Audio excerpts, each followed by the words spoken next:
कोची से बहुत ज़्यादा दूर निकल आई हूँ, क्योंकि और मैंने वहीं पे वीडियो यूँ नहीं बनाया कि मैं खुद बहुत ज़्यादा डिस्टर्ब थी, बहुत ज़्यादा परेशान थी। तो और जब इंसान मेंटली तौर पे परेशान होता है तो फिर वो सब चीज़ें जो होता है वो नहीं कर पाता है, और नहीं किसी पे भी दिल नहीं करता है। और मैं बहुत ज़्यादा इमोशनल हो गई थी, बहुत ज़्यादा किसी का भी फ़ोन आ रहा था तो मैं रो जा रही थी बहुत ज़्यादा। तो अभी मैं थोड़ा सा सही हूँ, अच्छा लग रहा है मुझे। और मैं आगरा के लिए यहाँ मैं अकेली हूँ पैसेंजर, और जो जो भी यहाँ पे मेरे जो कंपार्टमेंट में जो यात्री हैं वो आने जाने वाले हैं, यहाँ वहाँ उतर जाएंगे, थोड़ी थोड़ी दूरी पर उतर जाएंगे। और मैं मेरा जो लास्ट स्टॉपेज है वो आगरा है, मेरा बहुत दूर है। और मेरे पीछे आप देख सकते हैं बारिश हो रही है। मेरे कंपार्टमेंट में बहुत लोग हैं जो मतलब जो लैंग्वेज नहीं समझ सकते हैं, भाषा वो नहीं समझ सकते हैं, पर जो यहाँ के लोग हैं वो थोड़ा सा बहुत ही मतलब नेचर के अच्छे होते हैं। तो मेरे पूरे ब्लॉग में बने रहिएगा, मैं धीरे धीरे आपको यहाँ का नेचर दिखाती जाऊँगी अच्छे से। हाँ, मैं आपको दिखाती जाऊँगी जो भी नज़ारे हैं वो आप देखते जाइए और मेरी बात को अच्छे से गौर फरमाइए। शाम को जब मैं आने वाली थी, सुबह मेरी जो ट्रेन थी वो 8:30 बजे के समथिंग थी। तो शाम को पूजा ने बोला कि अरे मम्मी कन्फर्म नहीं हुई है, होगी कि नहीं। तो मेरे को रात में पूरी रात नींद नहीं आई और ऐसे ही जग गई। सुबह मैं 7 बजे उठी तो मैंने सोचा अरे मेरा तो कन्फर्म ही नहीं होगा 5 बजे के समथिंग टिकट, तो मेरे को नहाना भी नहीं है। तो मैं ऐसे ही फिर सो गई जाके। फिर गौरव का फ़ोन आया कि मम्मी तुम्हारी ट्रेन कन्फर्म हो गई है, सही है, तो तुम तैयारी कर लो। फिर मेरे को थोड़ा सा जान पहचान आई।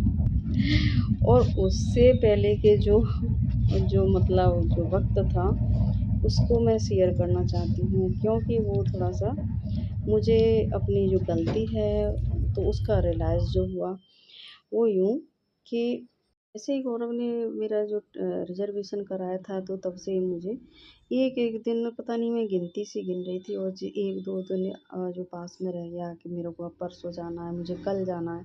तो ऐसे ही मेरे को बेचैनी सी बढ़ती जाए ऐसा। और फ़ील इतना हुआ मुझे कि बाप रे! मेरे को यहाँ कोई इतनी परेशानी नहीं है, मेरी बेटी अच्छी तरह से रख रही है खूब है, फिर भी इतनी परेशानी क्यों हो रही है, मुझे जाने की जल्दी क्यों है। तो वो थोड़ा-सा मुझे बेचैन कर देती थी उस टाइम पे। और क्या हुआ कि मैं वो अपने जो मेरे जो पुराने दिन थे वो मेरे को याद आए, जब मेरी शादी को 4-5 साल हुए थे। तो मेरे हस्बैंड जब छुट्टी, वो फ़ौज में हैं तो छुट्टी ख़त्म होती थी तो वो मतलब इधर-उधर बैठते थे, यहाँ बेचैनी से बैठते थे, वहाँ बैठते थे। 1-2 दिन पहले उनका यही हाल हो जाता था।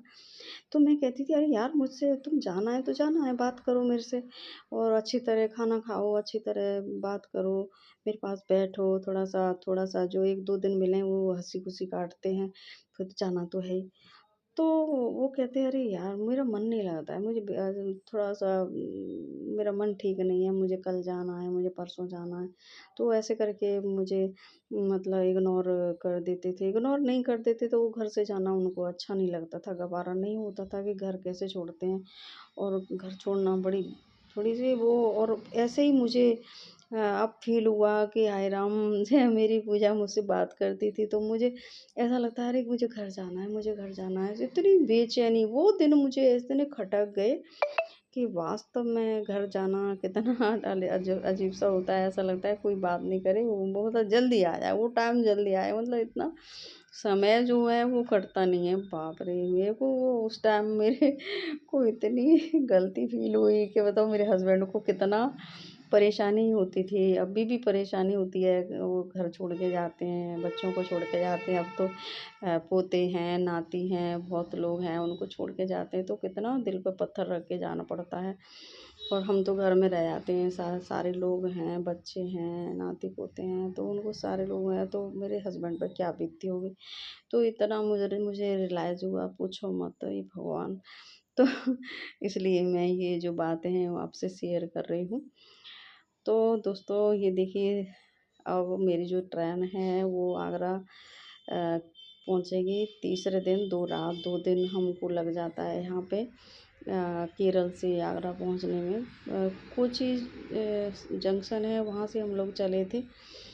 मैं चली थी तो अकेले इस बार देखिए वक्त कितना काटना मुश्किल हो जाता है। पर मैं किताब लेके आई थी हिडन हिंदू, तो उसने मेरा टाइम काट दिया। कुछ मैं वीडियो बनाती रही वो, और किसी से बात कर लेती थी, घर वालों से बात कर लेती थी, ऐसे ही टाइम हो गया। और सो भगवान की मैं सोच रही थी अकेले कैसे वहाँ तक घर पर जाऊँगी, मैं बीमार हूँ। पर मैंने सब कुछ अब भगवान पे छोड़ दिया, उन्हीं जैसे वो ले जाएगा वैसे ही ले जाऊँगी।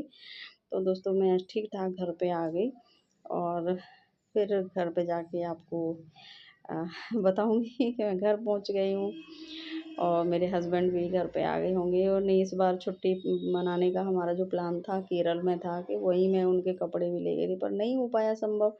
या कोई कोई भाई भगवान को जो मंजूर होता है वही होता है। वही फिर कभी जाएंगे, पूजा शायद मार्च तक वहाँ पे है, तो हम लोग फिर भी जा सकते हैं अगर।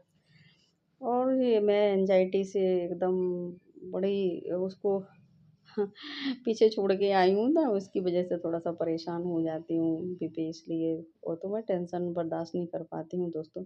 तो दोस्तों केरल में जो है इसमें इतनी नदी पड़ती हैं, इतनी नदी पड़ती हैं पूछो मत। थोड़ी सी 1-2 किलोमीटर 3 किलोमीटर जाके आपको जो नदी है वो मिलेगी। पर जो केरल के लोग मेरे पास बैठे थे, एक लाला बैठा था, वो जा रहा था बेंगलोर, तो उससे मैं बात करती जाती, टूटी-फूटी हिंदी में ही वो बात कर रहा था, तो बोला मेरे को नहीं मालूम यहाँ की नदी इतना है कि मुझे मालूम नहीं कि कितना नदी है। और भैया इनकी नदी ही नहीं मालूम है, क्योंकि बहुत सारी नदी हैं, तो मालूम नहीं। तो उससे लड़के से मिलके मुझे बड़ा अच्छा लगा, मेरे बेटे जैसा ही था। तो उसने भी 1-2 घंटे थोड़ा सा टाइम पास किया, भला हो उसका। तो दोस्तों अब ब्लॉग यहीं तक का है। अच्छा लगे तो कमेंट करना, पसंद आए तो शेयर करना, और सब्सक्राइब करना ना भूलिएगा दोस्तों। और तो मिलते हैं नेक्स्ट वीडियो में। देखिए ये दूसरी जो नदी है वो भी आ गई। मैंने बोला था ना आपको कि बार बार नदी मिलती जाएंगी, बड़ी ही सुंदर, बड़ी ही गहरी, बहुत चौड़ी सी नदी है ये, जो जाके समुद्र में मिलती है। और पर नाम मुझे नहीं मालूम है। जब यहाँ के लोगों को, जो यहाँ पे जो गाँव के पास पास जो हैं उनको नहीं मालूम, मेरे पीछे देखिए कितनी सारी नदी है, बहुत बड़ी नदी है, बहुत ही स्लो धीरे धीरे चल रही है जो ट्रेन है। वो बिल्कुल ऐसा लग रहा है कि बिल्कुल बगल से है। ये देखो कितना पानी है, बहुत ज़्यादा पानी है। ऐसा लग रहा है जैसे रामेश्वरम जाते हैं ना, वहाँ पे लगता है वैसे, सेम वही कंडीशन।